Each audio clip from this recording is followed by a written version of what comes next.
Hello YouTube, it is Toy Adventures here again with another figure review, and today we're taking a look at something that's certainly very different than what I'm usually reviewing, but it's something special to me, so I thought I would show you guys because I figure a lot of you guys might be a fan of this too. So today we're actually taking a look at the Bandai to Machinations SH Figuarts Spider-Man Friendly Neighborhood Spider-Man from Marvel's Spider-Man No Way Home. So, the only reason I bought this, for those of you that don't know, I'm not really a Marvel fan at all, but I am a Sam Raimi Spider-Man fan. Now, I grew up on Spider-Man 1 and 2 from Sam Raimi. Those were my movies in my childhood, and I was a huge Spider-Man fan. I had all the cool toys. I had everything, really. So, but, you know, I kind of grew out of it, and I kind of abandoned Spider-Man for pretty much all my life until I hear about Marvel and their new Spider-Man No Way Home movie, bringing back Tobey Maguire for the kind of crossover where you have the Andrew Garfield, the Tom Holland. I wasn't really into those. I didn't really care for those. That was when I was not really paying attention to superheroes at all. And but I heard that, you know, Figuarts was going to tackle each of the Spider-Mans that are appearing in that movie, and they're doing a Tobey Maguire Spider-Man. And Figuarts being pretty much the end-all be-all for a lot of figures, being the best articulated with the most accessories, especially for this particular Spider-Man. There's not too many, if any, modern premium figure collectibles based off of this, so I immediately jumped on this. As soon as I saw it at my GameStop, it was only 90 bucks there. It's like 100 or more and pretty much everywhere else. So I feel really lucky that I managed to score this guy. This is going to be the only Marvel review you guys see me do, unless Figuarts decides to do an Alfred Molina Dr. Octopus, you know, Dr. Otto Octavius. That I would definitely get. Maybe even a Green Goblin, but I don't know, I'm kind of more into Spider-Man 2, so yeah. Anyway, let's take a look at this figure itself. So while this isn't actually based off of Spider-Man 1 or 2, it is based off of him in No Way Home. The outfit doesn't change at all. I really gotta commend Disney for not changing the outfit at all. It looks exactly how it did in the first two movies. So if you really like those movies and maybe don't care for the new ones, this is still a viable figure to get because it is still that Spider-Man that we all grew up with. So, take a look at the box once again. It has a nice render here of the Tobey Maguire Spider-Man. It says Marvel Studios, Spider-Man No Way Home. For those of you asking, I have not seen No Way Home. I haven't seen any of the Disney's Marvel movies, any of them. I think maybe I saw Iron Man way back in like 2010, but that's about it. So do not expect me to know any of the lore or anything. Pretty much my knowledge of Marvel is from Spider-Man 1 and 2. So, yep. It says, you know, Friendly Neighborhood Spider-Man. I guess that is the name for Tobey's specific Spider-Man. I don't know what they call Tom Holland's. I guess Andrew Garfield's is the Amazing Spider-Man, and this is the Friendly Neighborhood Spider-Man. I don't know what they're gonna do with they call Tobey's Spider-Man, but don't really care. So that being said, you have Bandai to Machinations, Marvel down here, just some other, you know, text. This little sticker right here that lets you know that this is an official to Machinations product. Take a look here at the side. You have another nice render of the figure right here, and it says Friendly Neighborhood Spider-Man. And taking a look at the back, you have some text in Japanese and just some other poses. You can see he can pose pretty damn dynamically. That is a really nice addition of the figure, and a reason why I picked this over eventually waiting for the Marvel Legends. Sure, the Marvel Legends is going to be cheaper, but it's also going to be a lot less impressive. And if I'm just getting one of these guys as my definitive Spider-Man, I'm going to go for the more premium option. So, taking a look here at the other side, nothing really going on here. It doesn't even really show you the accessories you get in here, and you do get quite a few, which is kind of weird. Usually you kind of expect to see like an accessories breakdown, but no worries. I'll go ahead and show you everything this thing does come with. And yeah, that's pretty much it for the box. Let's go ahead and get Spidey unpacked. And here we have everything out of the box, and there is a ton to go over. So let's take the camera off the tripod and get a little more in-depth of a look at all of Spidey's accessories. So right off the bat, we get two different heads, those being two different unmasked Tobey Maguire heads. And these are meant to look like how he looks in No Way Home. Sadly, they are not modeled after one or two Tobey Maguire. I really hope they do maybe a second version of this guy, maybe a re-release, repaint, where they do give us the head options for the first two movies. But these are just fine. Still looks just like Tobey, and it's unmistakably, you know, Tobey Maguire. So really like these two heads. You get a kind of just a blank, almost glare look. And then you have a much more friendly, smiling expression. Both are pretty nice, but they do not defeat the actual Spidey head, obviously. And now, you get two pointing hands, of course, to, you know, recreate the meme, do the meme. Then you have two little grabbing hands. Those are meant for grabbing his unmasked, kind of folded up mask. It's just kind of like to look like he's holding his mask when he put on one of the unmasked heads. So that's another cool accessory. So that's what those hands are for. Those are for, you know, specifically molded to grab onto that. Then you have two web gripping hands, specifically made for this extra long web. They are for when he is swinging on the web specifically. So they both have a nice grip to them that it locks onto the web. I'll show you guys that when we go over the web. Or they can also be used as maybe thumbs up hands.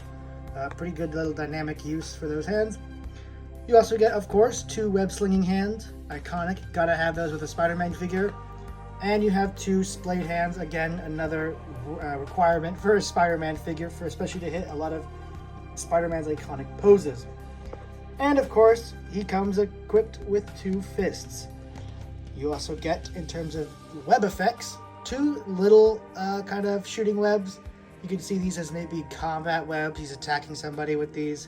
Then you have the longer web that is meant to be swung on. You see it has that curved grip right there that goes into the hand. You could also grip it from the other side depending on how you want him to swing and at what angle. And then you have these two medium-sized ones. These are just good for going into the other hand while he is swinging on the main web. These are really cool and just fun little not blast effects, you know, web effects. And those just hook around the wrist. And that is it for his accessories. You are certainly loaded up to the brim here. And pretty much any real pose you want to get Spidey in, these accessories are going to help you get there. I can't think of too much that I could, you know, really say is missing here, other than my personal want of the original Tobey Maguire head sculpt. But Spider-Man on his own, it's all here. Next up, let's get into the detail of this actual figure. How good does this Figuarts look? And I gotta say, it is fantastic. It's rare that I buy a figure and I cannot stop posing it for days on end. It's been like 2-3 days since I've gotten this and I cannot put it down. It just looks amazing in any pose because, first of all, it looks great. So let's get a nice closer look at this guy. Oop. Getting a nice close-up look at Spidey here. You can see the silver webbing is done absolutely amazingly.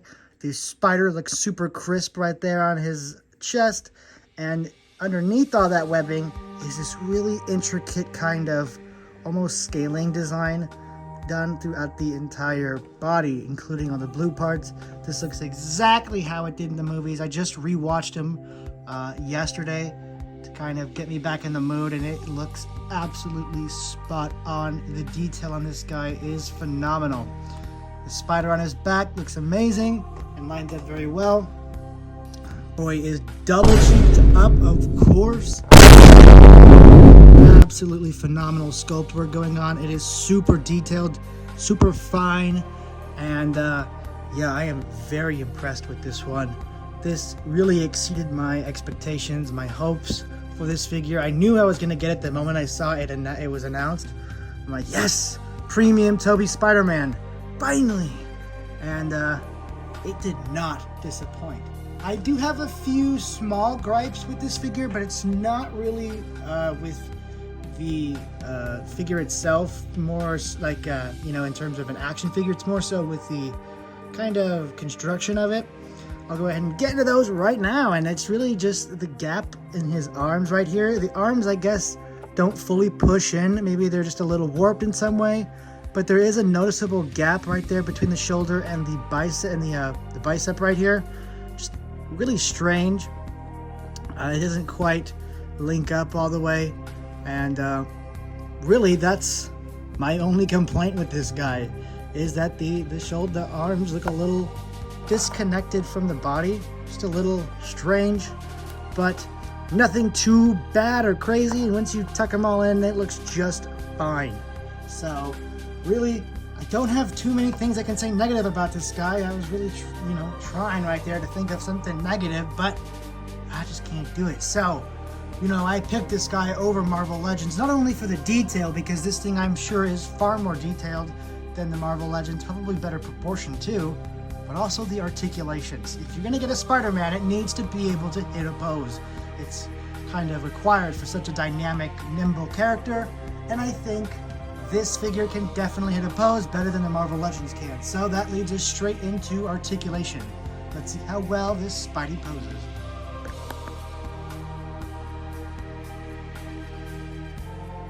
So, this section is going to be quite crazy because there is a lot to go over. So let's get started up here with the head. You have a ball joint at the base of the head that gives you a ton of movement. Some of the best range of movement I've seen in a figure. Just with the base of the head alone, you can look up about there and push it down all the way it can go. You can look just about straight right there, but right here at the base of the neck offers so much more movement. So you could push it down and he can look pretty much straight down. Those are really good for those emo Peter kind of pictures. Just about up to there, pretty good. I do kind of wish he could look up a little more, because so many of Spider-Man's poses are kind of, hunched over, so that looking up and arching ability is kind of really needed. But the ab crunch right here really helps with that. You can get a pretty good range of movement in this guy. So you can ab crunch just about down to there, ab crunch just about up to there, and when you pair those all together, you do get enough ab crunch to get in there. So even though the neck is not super crazy in upward tilt, the ab crunch is going to save you there and really help you pull off those really dynamic crawling poses. So moving over here to the shoulder, you have a really nice butterfly joint here in the shoulder. It gives you plenty of movement in there. And here's one of the benefits of these kind of protruding shoulders, is that they offer for even more articulation. So you can really have that shoulder come out across the chest, which is really impressive. Not a lot of action figures can do that, and I'm glad it's Spider-Man that can. Of course, you get a bicep swivel with 360-degree rotation, double jointed elbows that give you a ton of bend. Look at that bend. That is extremely impressive. And these wrists are on a ball peg, so you get a ton of range of movement. Move down there, move up there, of course rotate pretty much in any way. So really any kind of movement you need in the wrists you're going to get, and it's going to be pretty flawless. So that is definitely a requirement for Spider-Man. Next up, you have these kick-out legs that can kick out really far, really, again, needed for a character like Spider-Man. And then you have a thigh swivel, 360 degrees, right there. It's kind of slanted a little bit, interesting. Down here to the knees, of course, double jointed knees that offer a ton of bend in there. Very, very nice. About on par with an actual human, which is very nice, considering this is supposed to be a real Spider-Man and not like the super dynamic comic ones. Here the leg is a little tricky. It has a great amount of movement, but I don't know quite what to classify it. It's more of like a ball peg, so you get a lot of kick inward, outward. You get a ton of movement. Look how dynamic and, keep saying that word, but look how crazy that movement is. It's really impressive. And of course, the toe bend. You would not expect it, but that toe bend really saves a lot of poses with this guy and comes in handy a lot. You also have these little moving and shifting kind of thigh bits. These are good for when he's in a really unique pose and you want to kind of slide him into place to keep it look anatomically correct. So that is just another little gimmick. So maybe like you move it like that or something and you can slip it in, slip it out, just depending on how thick, how you want it. So oh, look at that. There's also another ab crunch right there at the waist that offers even more movement. You can move back about there and forward about there on just that hinge alone. So when you pair them all together, Spider-Man can hit the Matrix pose quite easily. And he can bend forward quite a bit. So really, really impressive articulation with this guy. He can hit just about any Spider-Man pose, especially the ones from the movies that you really want. Maybe some of the comic ones are going to be a little more difficult because those require pretty much breaking human anatomy, but for those movie poses, oh yeah, you're definitely covered with this guy. So he comes with a lot of cool accessories. Let's go ahead and see how they interact with him. So starting off with switching out the heads, really simple here. You just pop out the entire neck joint from the base of the neck and you just plug in the unmasked head. Pops in real easy. And there you go. You have switched out to the unmasked Tobey Maguire head. And if you want the smiling face, you hold the base of the neck while you pull the head off. And then you can take the smiling head and plug it right in there very easily. So again, switching up the heads is no chore. They pop off and pop on super easy. No worry about that breaking there. That feels nice and sturdy, yet being very easy to switch. So same thing with the hands. You could just pop it off. And let's say you want him to hold the mask. Take the, oh that was the, my bad. There's the web slinging hand. You give him the mask holding hand for his left hand. And you gently line it up, and then you kind of gotta push in there. It doesn't really sink in too far, but it does sink in enough to look pretty okay. I wish it kind of pushed in a little more, but that's about as much as the hands push in. Take his little hat or the mask, find the grooved slot, slip the thumb in there. Now he's holding the mask. It's not a super tight grip. You know, it's gonna fall out pretty easily, but it's enough for posing it and leaving on the shelf, because this really is more of a adult collectible. But I guess you could play with it. I mean, there's nothing saying you can't. It's not like it's gonna fall apart in your hands as long as you're not super rough. But that looks really good. But let's say you want to do the, of course, the web slinging hand. So you pop off the wrist, take the web slinging effect part, slip it over the peg. There we go. Easy peasy. And you just adjust. And there you go. Now you have him shooting web. And it looks very convincing, very nice. I am quite impressed with that little effect part. And it is the same for these little guys right here. So, you know, if you want to do that, pretty much the same thing. You can angle the wrist down or up or however you want it. And it looks perfect. Look at that. That looks absolutely supernatural and just fantastic. I'm absolutely enthralled with this piece. So let's go ahead and get on to the last hand that's really relevant for an effect part, and that is the web gripping hand. So you would put it in there pretty much like this and, you know, slip the hand on. And this would kind of come down like that, and it's like he's swinging on the web. Kind of slipped out of his hand, but you get the idea. Depending on how you angle it, if you wanted to swing like that, or if you wanted to be more of the two-handed downward swing, you can go like that.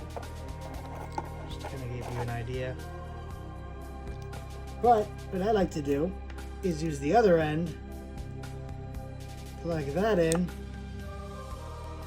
and that gives you just a more general swing, a more straight grip on it, a more controllable grip, that just pretty cool.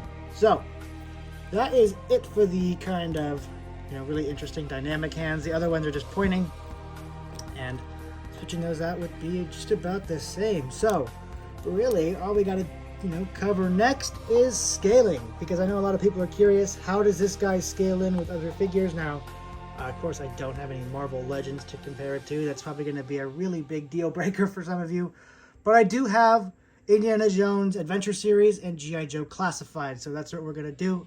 And we're going to do some Star Wars Black Series. I know a lot of you that collect Marvel Legends also collect Star Wars, so maybe that might be a little more of a help. So let's get on to size scaling. How does Peter Parker scale in with other 6-inch figures? Starting us off for size comparisons, we're going to start with the Indiana Jones from the Indiana Jones Adventure Series. And that just goes in there just fine. They look about comparable to each other. Peter Parker is a teenager, mind you, and Indy is a grown adult, so take that into mind when you're considering size comparison. Next up, we have a Clone Trooper. I meant to say Clone Trooper. Please do not burn me. I am a Clone Wars fan, I promise. Still looking pretty good. Again, fully grown adult. But then we have something like G.I. Joe Classified. We're gonna move Indy over. Get a better look at G.I. Joe Classified. It's still not too bad.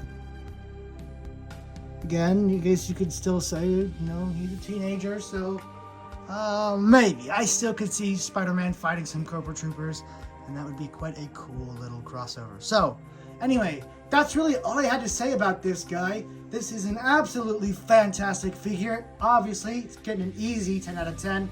I'd say if you're a Tobey Maguire Spider-Man fan in any way, shape, or form, and you are also into toys, I would highly recommend getting this guy. If you're just a Spider-Man fan in general, you're probably already going to get this guy. But as a non-Marvel fan and just strictly a Sam Raimi Spider-Man fan, I am extremely pleased and going to have a lot more fun posing this guy in the future. So I hope you guys enjoyed watching this review. I know it's very different from my usual reviews. I'm usually doing Jurassic Park or G.I. Joe Classified, but I figured this guy's so cool I had to show you guys, and everyone's a Spider-Man fan, right? So I knew you guys would enjoy it regardless. So thank you guys so much for watching this video. Stay tuned for future reviews, and I just filmed the newest Rise of Hybrids, so that will be releasing this Friday, so stay tuned for that.